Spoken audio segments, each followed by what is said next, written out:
January 22, 1943. He was watching a banyan tree 240 yards away through a scope his fellow officers had openly ridiculed for 6 weeks. 11 Japanese snipers were operating in the Point Cruz groves, and they had recently killed 14 men from George's 132nd Infantry Regiment in just 72 hours. George's weapon was a civilian target rifle, a bolt-action Winchester Model 70, which he had saved 2 years of National Guard pay to buy. His commanding officer called it a toy. It was equipped with a Lyman Alaskan scope and a Griffin and Howe mount. This was in contrast to the standard issue M1 Garand, a semi-automatic rifle every other man in his battalion carried, which was heavier but lacked any magnification. George was ordered to leave his sporting rifle in his tent, but he carried it anyway. The 132nd Infantry had relieved the Marines on Guadalcanal in late December 1942. George's battalion fought for 16 days to take the western slope of Mount Austin, suffering 34 killed and 279 wounded. During this period, George had not fired his Winchester a single time in combat. However, the jungle around Point Cruz presented a different kind of fight. No fixed positions, just Japanese soldiers dug into massive trees, some of whom were snipers equipped with scoped Arisaka Type 98s. Japanese snipers were taking a heavy toll. By January 21st, 3 more men had died, one shot through the neck from a tree a patrol had passed twice. The battalion commander, desperate, summoned George that night. He needed someone who could shoot and wanted to know if George's mail-order rifle could actually hit anything. George cited his credentials, the Illinois State Championship at 1,000 yards in 1939, and his ability to hold 6-inch groups at 600 yards with iron sights. The commanding officer gave him until morning to prove it. George spent the night cleaning his Winchester, which had been packed in cosmoline for the voyage. He checked the scope mounts and loaded 5 rounds of .30-06 hunting ammunition. At dawn on January 22nd, he positioned himself in the ruins of a captured Japanese bunker overlooking the coconut groves. Intelligence suggested the snipers operated from the huge banyan trees, some 90 feet tall. George had no spotter or radio man, just his rifle, a canteen, and 60 rounds of ammunition. At 9:17 a.m., George saw a slight shift.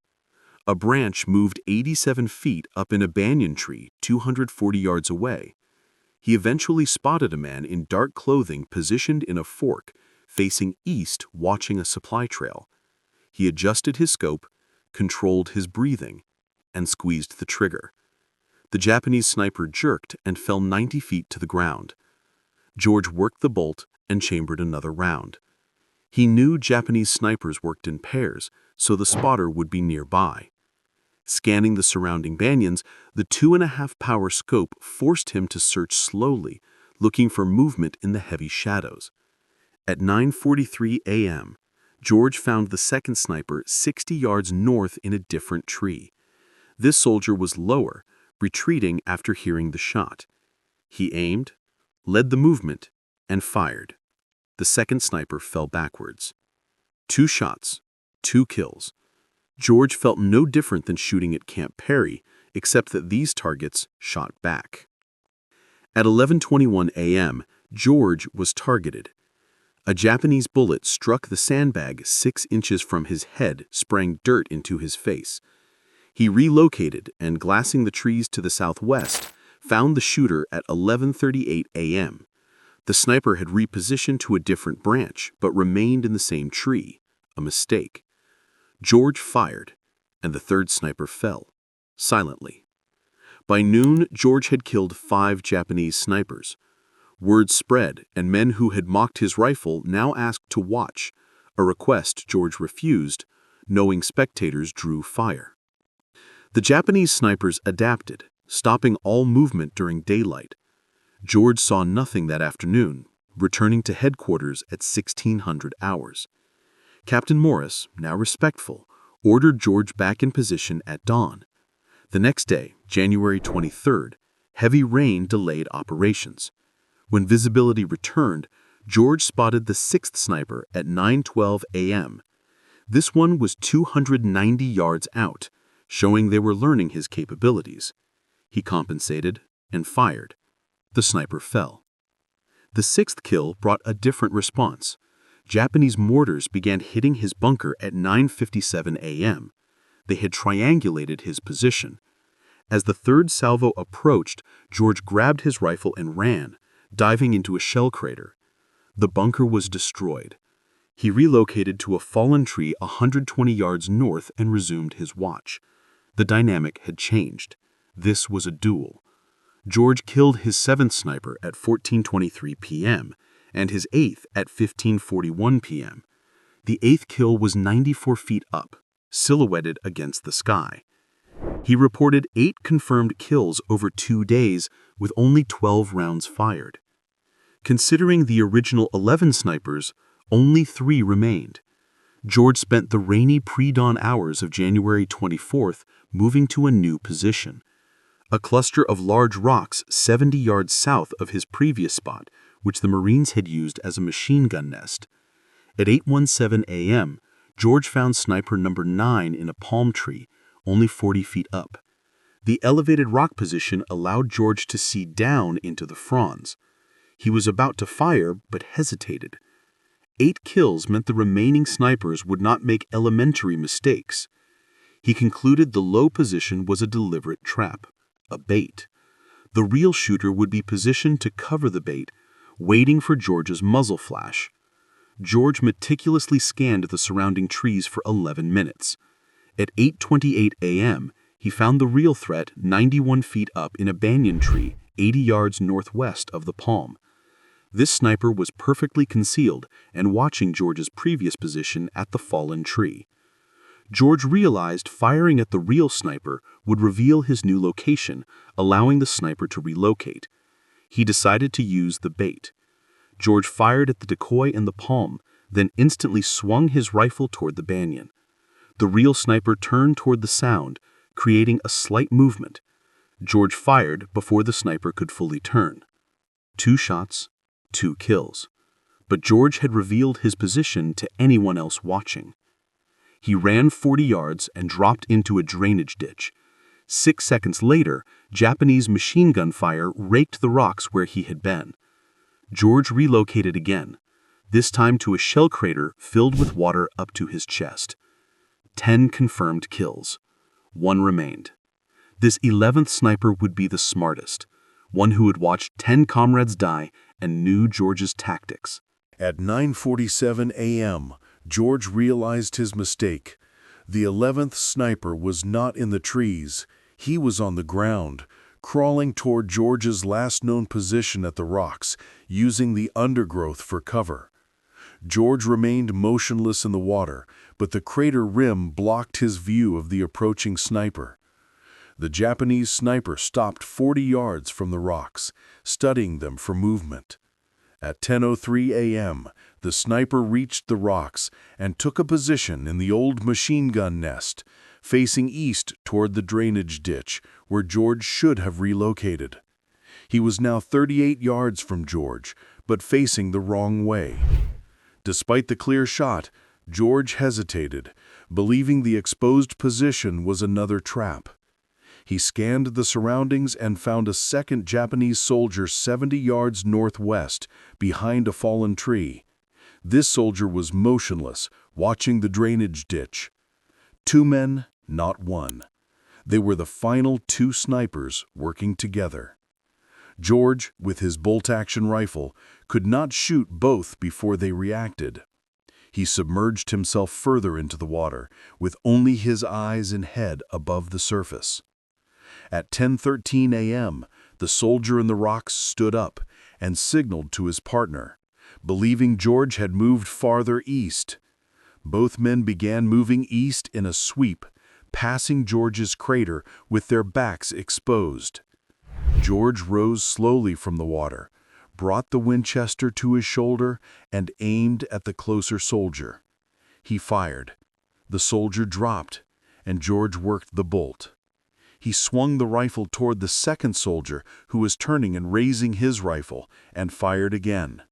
2 shots, 2 kills. 11 Japanese snipers were dead. As George climbed out, he heard Japanese voices, an infantry patrol or recovery team. They found his tracks leading to the crater. With 5 rounds left and at least 6 soldiers approaching, George had to decide whether to stay hidden or fight. At 10:31 a.m., a Japanese soldier appeared at the crater rim, looking directly at George. George fired from the water. He worked the bolt while submerged, then rose to shoot 2 more soldiers at the rim. With 3 rounds left, George climbed out and ran, diving behind a fallen tree. 2 more soldiers advanced on the crater, and George took down the lead one, leaving him with 2 rounds. With Japanese soldiers flanking him, George sprinted north, breaking contact to move toward American lines. He reached a dry shell crater, listening as the Japanese regrouped around their dead. He was down to 2 rounds and had left his stripper clips in his pack. He walked toward the American perimeter, reaching it at 11:13 a.m. He reported to Captain Morris, 11 Japanese snipers killed over 4 days, with 12 rounds and 3 more kills against infantry. Morris told George to clean his rifle and rest. The battalion was moving east, and the Japanese were evacuating Guadalcanal. George was then summoned by Colonel Ferry, the regimental commander, who asked if George could train other men. George accepted, on the condition that he could keep his Winchester. Ferry approved, providing 14 Springfield rifles with unertl scopes left behind by the Marines, and 40 expert marksmen to form a new sniper section. Training began on January 27th. George taught the fundamentals: breathing, trigger squeeze, and reading wind. He stressed adapting to terrain and using any available support. By January 30th, the men were divided into 16 two-man teams, shooter and spotter, who also provided security. On January 1st, George took 4 teams into the field. George's team killed 7 Japanese soldiers that day, with 1 miss due to wind, while the other 3 teams reported similar success. Total confirmed kills for the section that day were 23, with 0 American casualties. The sniper section operated for 12 days, achieving 74 confirmed kills, with 0 friendly casualties. On February 7th, George was shot in the left shoulder by a Japanese rifleman near the Tunumboa River. The wound was serious, but not fatal, and he was evacuated. While recovering, George volunteered for a classified mission in Burma and was on a transport ship by March 1943. He and 200 other officers joined Merrill's Marauders, training in long-range penetration tactics. George modified his Winchester for the mission, replacing the Lyman Alaskan scope with a lighter Weaver 330, and swapping the wooden stock for a synthetic one, reducing the total weight to 8 pounds, 14 ounces. The Marauders entered Burma in February 1944 to capture the Midkiina airfield. George used his Winchester only 3 times during the 3-month, 700-mile march, once at 412 yards, once at 380 yards, and once at 290 yards against a sniper. 3 shots, 3 kills. The close-range combat and dense jungle of Burma meant his scoped rifle was used infrequently. The Marauders captured Midkiina airfield in May 1944. George survived the campaign and was evacuated with the unit in June 1944. He was promoted to captain and assigned to Fort Benning, Georgia, training infantry officers. He taught the lessons learned in combat, keeping his Winchester Model 70. The rifle had accounted for at least 14 confirmed kills, perhaps more. George was discharged in January 1947 as a lieutenant colonel. He earned 2 Bronze Stars, a Purple Heart, and the Combat Infantry Badge. He went on to study at Princeton and Oxford, eventually working for the State Department on African affairs. In 1947, he published his manuscript, Shots Fired in Anger. The book detailed his experiences on Guadalcanal and in Burma with clinical precision, becoming a classic among firearms enthusiasts and military historians. John George died on January 3, 2009, at age 90. His Winchester Model 70 was donated to the National Firearms Museum. It is the rifle that proved an individual marksman, using a privately owned sporting rifle, could outshoot professionally trained military snipers. It cleared the Point Cruz groves in 4 days, a task an entire battalion could not complete in 2 weeks. It is the rifle that fundamentally changed how the American military viewed individual marksmanship in modern warfare.